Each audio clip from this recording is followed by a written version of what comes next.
Estamos de volta ao último bloco do Tira Dúvidas da área de Ciências da Natureza. Nesse bloco, continuamos com a participação do professor de Ciências, o Bruno Galvão, e da professora de Química, a Débora de Mendonça. Vamos voltar para as nossas questões, aproveitar todo o momento que a gente tem? Então vamos lá. A nossa pergunta agora desse terceiro bloco é do 8º ano. Como calcular o consumo de energia de um aparelho elétrico, professor Bruno? Bom, eu vou precisar de ir no quadro. Está gostando do quadro hoje, hein, professor Bruno? Fica à vontade. Estou aqui ensaiando as continhas matemáticas, né? Bom, então quando a gente pensa em consumo de energia, a gente pode representar por E, né? Que vai ser, então, está representando energia, consumo de energia, que vai ser igual à potência do aparelho multiplicado pela variação do tempo, ou seja, pelo tempo que aquele aparelho foi utilizado. Então, se eu tenho lá um chuveiro lá de 5.000 watts de potência, eu vou colocar assim, ó, 5.000 watts, gente, é igual a 5 quilowatts, tá? O quilo sempre indica uma multiplicação por 1000, então vou colocar dessa forma, 5 quilowatts. Multiplicado, vamos supor que a pessoa ficou lá no chuveiro 1 hora, um desperdício tremendo de energia, né? A variação de temperatura aqui é dada em hora, então ficou por 1 hora. Então, qual vai ser o consumo de energia dela? Vocês viram aqui que eu facilitei minha conta, né? 5 vezes 1, por favor, essa eu vou acertar. Vai ser um consumo de energia de 5 quilowatts hora. E quando você olha lá sua conta lá na CEMIG, lá na empresa que trabalha com a medição, né, dessa energia que você gasta, energia elétrica, você vai ver que ela vem desse jeito, quilowatts hora, né? Aqui eu estou falando só de um chuveiro por 1 hora, claro que vai juntar todos os aparelhos eletrodomésticos, todos os aparelhos elétricos da sua casa e vai fazer uma conta final do mês. Aí normalmente lá na conta vem assim, quilowatts hora barra mês, que é mostrando o tanto de quilowatts hora, né, o tanto de energia que você gastou durante um mês. É isso. Ótimo, professor, obrigada. Vamos para a próxima. Nossa próxima questão agora é para a química. Como determinar os produtos das reações de oxirredução orgânicas? É assim. Então, nós vimos que existem aí vários tipos de produto, várias situações e formações de específicos produtos. Mas, então, como que eu vou determinar, professora? Bom, a primeira coisa, o que vai determinar o tipo de produto é o alceno que você está trabalhando. Então, numa questão, você precisa identificar aonde está essa dupla ligação. Se essa dupla está entre carbonos primários, entre carbonos secundários, entre carbonos terciários, se são carbonos ramificados ou não ramificados. Nós trabalhamos muito bem isso na aula de hoje. E depois você precisa identificar qual vai ser o agente oxidante. Então, você precisa identificar se eu vou estar trabalhando com permanganato de potássio ou se eu vou estar trabalhando com o ozônio. Então, se eu estou trabalhando com ozônio, eu tenho produtos específicos. Se eu estou trabalhando com o permanganato, eu tenho 2 tipos de reação, a branda e a enérgica. Se eu tenho 2 tipos, o que vai determinar um e outro? O meio, se o meio é básico ou se o meio é ácido. Então, tá vendo que existem vários fatores para determinar esse produto? Então, não é simplesmente virar e falar, reação vai ter como produto aldeído, cetona. Você tem que fazer uma análise de todos os envolvidos ali para então identificar qual é a possibilidade do produto formado. Excelente, professora. A nossa próxima questão é do 7º ano. O que é o zero absoluto? Certo. Quando a gente falou de temperatura, escala de temperatura, a gente tem o Fahrenheit, a gente tem o Celsius, a gente tem o Kelvin, né? E o Kelvin, ele foi a referência para a gente ter aí como valor de referência do zero absoluto. O que seria o zero absoluto? Não é 0 graus Celsius, não. É zero Kelvin. O que ele marca é uma temperatura tão baixa que ali não haverá nenhum movimento de nenhuma partícula que chegar naquela temperatura. Então, se eu pegar uma caneta, né, todos os componentes materiais que tem na caneta, elas sofrem algum tipo de vibração. Essas moléculas, que está relacionada com a energia em forma de calor. Então, quanto mais energia em forma de calor, mais essas moléculas se agitam. O zero absoluto seria uma temperatura tão baixa que não existe energia ali naquela temperatura para que essas moléculas se movimentem. Então, nós chamamos de zero absoluto. E ela é baseada na escala Kelvin, que seria o zero Kelvin. Obrigada, professor Bruno. Voltando aqui para a química, qual é a diferença entre oxidação branda e enérgica? Enérgica, desculpa. A gente sempre quando começa a ler dá a impressão que é energética, mas é enérgica. Bom, então o próprio nome diz, né? Uma reação branda é uma reação que vai acontecer de forma mais lenta. Então o oxigênio, a presença do oxigênio atômico ali, ele vai ser agregado, adicionado ali na reação de forma mais lenta. Outras diferenças que existem, né? O manganês, na reação branda, ele vai ganhar apenas 3 elétrons, o que vai fazer com que tenha essa adição de forma mais lenta. Na enérgica, nós já temos aí um ganho de elétrons maior. Então, o manganês, ele ganha 5 elétrons. Então, as principais diferenças são essas.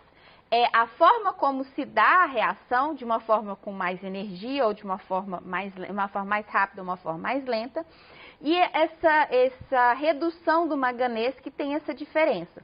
Então, quando o manganês ele aumenta essa quantidade de elétrons ganhos, ele libera mais oxigênio atômico para a reação, enquanto que no processo mais lento, ele libera menos oxigênio, e por isso essa lentidão da reação. Então essas são as principais diferenças entre uma reação branda e uma reação enérgica.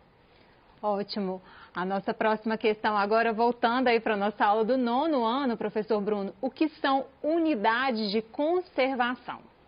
Bom, aproveitando aqui, né, a querida Débora aí falando de um assunto interessante. Eu estou aqui com as reações químicas do meu organismo de forma muito branda agora.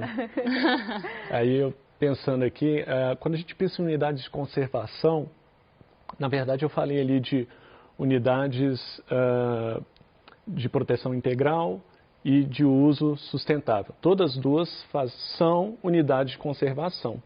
Então, quando a gente pensa em unidades de conservação, como o próprio nome indica, a gente está falando de regiões, né, que possuem determinada biodiversidade, que precisam ser conservadas realmente, que precisam ser protegidas, para que certos organismos não entrem em extinção, por exemplo.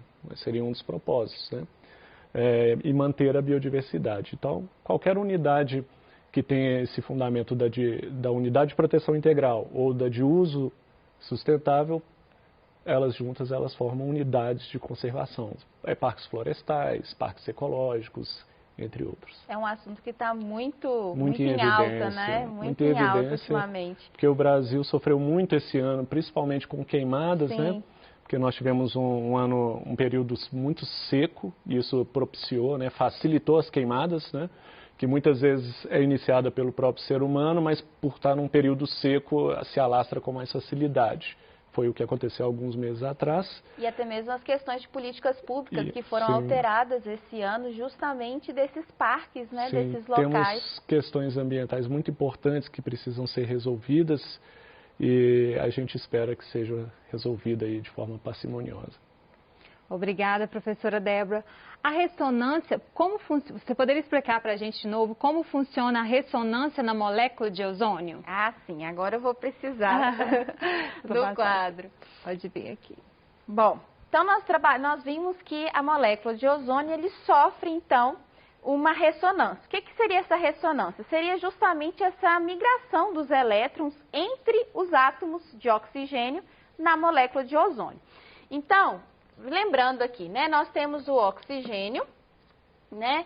O oxigênio é um átomo que ele se estabiliza com 2 ligações químicas. Então, ele teria que fazer uma dupla ligação entre elas. Só que o ozônio é uma molécula que tem 3 átomos de oxigênio. Então, se eu já tenho 2 moléculas estáveis, como que ocorre, então, essa terceira estabilidade? Justamente por conta da ressonância. Então, se fizermos essa molécula na estrutura de Lewis, nós vamos observar que O átomo de oxigênio, ele fica estável com 6 elétrons. Então, aqui nós temos 4 ligações, 4 elétrons, né? 2 em cada ligação. 4, 5, 6, 7, 8. A mesma coisa aqui. Então, aqui eu teria 2 pares de elétrons, certo? Só que existe ainda um terceiro oxigênio que precisa de 2 elétrons para se estabilizar. Então, esses 2 elétrons aqui, eles são compartilhados, ok? E esse oxigênio passa a ter aqui, então, os seus 6 elétrons na última camada, mais os 2 ali emprestados, né? Uma ligação emprestada desse oxigênio central. Observe o que pode acontecer aqui. Como os elétrons eles se movimentam, esses elétrons dessa ligação podem ser transmitidos ao oxigênio central. Dessa forma, o que vai acontecer? O oxigênio central, ele vai passar a ter 4 elétrons aqui, né? O oxigênio aqui de baixo, ele continua com os seus 4 elétrons na última camada. E o outro oxigênio aqui com 6 elétrons. Bom, vamos analisar a carga. Esse oxigênio, ele estaria estável. Esse oxigênio, ele estaria com uma carga positiva. Por quê? Porque ele estaria fazendo 3 ligações e sua estabilidade seria apenas com 2. E esse outro oxigênio teria uma carga negativa. Por que essa carga negativa? Porque ele estaria fazendo apenas uma ligação química e ele precisa fazer 2 para estabilizar. Então, como ficaria agora essa nova distribuição de cargas aqui? Aqui continuaria negativo. Agora, a carga positiva, onde ela estaria? Se esses elétrons migraram para cá para anular. Então, essa carga aqui seria positiva do lado de cá, porque faltaria, então, elétrons aqui. Bom, esse par de elétrons, eles podem migrar para esse oxigênio aqui ainda. Dessa forma, ele anularia essa carga positiva. Então, eu teria aqui o oxigênio, de novo, com os seus 2 pares de elétrons. Agora, eu tenho a ligação com esse oxigênio aqui, com 6 elétrons, e aqui uma ligação com esse oxigênio, que agora seria uma carga nula.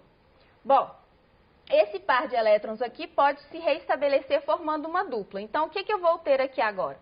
Eu vou ter a ligação aqui com a carga negativa, a dupla ligação e aqui uma carga positiva. Então, o que é a ressonância? É a migração desses polos positivos e negativos entre os oxigênios, formando, então, essa migração da dupla ligação, ora para o oxigênio da direita, ora para o oxigênio da esquerda. Então, isso aqui é a ressonância no ozônio. Ok, obrigada. Vamos para a próxima. Nossa próxima questão é a questão do 8º ano. O que é potência? Bom, para entender potência tem que saber primeiro o que é trabalho, né? Vou usar o mesmo exemplo que eu usei na aula. Pode ser essa folha aqui mesmo, eu estou empurrando essa folha aqui na mesa. Quando eu empurro essa folha, eu gasto uma força para empurrar essa folha. Então, eu estou aplicando uma força nessa folha e ela saiu aqui de uma posição e foi parar em outra, ou seja, ela sofreu um deslocamento. Então, o trabalho é isso, é quando eu uso uma força para deslocar um material, um objeto, ok? E a potência é o quão rápido eu realizo esse trabalho. Eu posso realizar esse trabalho aqui, ó, em 3, 4 segundos ou em 1 segundo. Quanto mais rápido eu realizar esse trabalho, mais potente eu sou. Então, a potência é uma relação do trabalho dividido pela variação do tempo, mas não é que eu quero que você grave essa fórmula, não. Eu quero que você entenda que é o quão rápido um trabalho é realizado. Ótimo, obrigada, professor Bruno. Estamos chegando ao final do Tira Dúvidas da área de Ciências da Natureza. Se ficou alguma dúvida, é só você acessar o aplicativo Conexão Escola e enviar a sua pergunta diretamente para o seu professor. Não se esqueça que o acesso ao aplicativo é gratuito e não consome os dados da sua internet.